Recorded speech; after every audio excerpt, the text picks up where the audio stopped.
मी सौ दीपाली दत्तात्रय रोकडे अलिबागवरून आले. हे शिबिर इतकं छान आहे. आम्हाला ते शारदा गवळी आणि देवीदास गवळी हे घेऊन आले.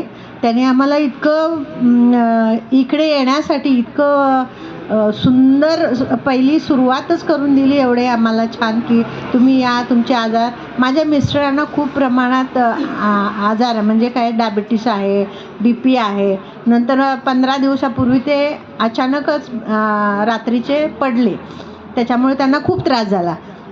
मग ते एवढे आमच्या मागं लागले की नाही तुम्ही चलाच शिबिराला, चलाच म्हणून मी त्यांना तसंच घेऊन आले. आता त्यांना आजारीच आहेत ते, पण त्यांना त्या परिस्थितीत पण आम्ही रिझर्वेशन करून इथंपर्यंत घेऊन आलो.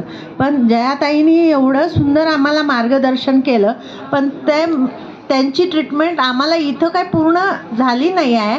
खाण्यापाण्याचं आम्ही व्यवस्थित बघून घेतलं आहे त्याप्रमाणे, किंवा पुस्तकं घेतले त्यांच्या मार्गदर्शनामध्ये. आम्ही घरी गेल्यानंतर ते खानपान तर सुधारणारच, पण ते एनिमा घेणं, नंतर नेथी करणं वगैरे हे आम्ही घरी गेल्यानंतर बरोबर करून घेणार मी त्यांच्याकडून. ते एवढे हट्टी आहेत तरीसुद्धा ते त्यांच्यासाठी नसून माझ्यासाठी ते 5 दिवस इथे शिबिरामध्ये बसलेले आहेत. आणि जे जयाताईंनी जे खायला दिलं, जे प्यायला दिलं ते खात आहेत एवढं. आणि इतकं सुंदर शिबिर आहे. ह्याचं जर फॉलोअप केला तर आपल्याला कुठलाही आयुष्यात आजार राहणार नाही, आपलं शरीर निरोगी राहील, हे मी अगदी गॅरंटेड सांगते. आणि जयाताई आणि सर यांना कोटी कोटी प्रणाम.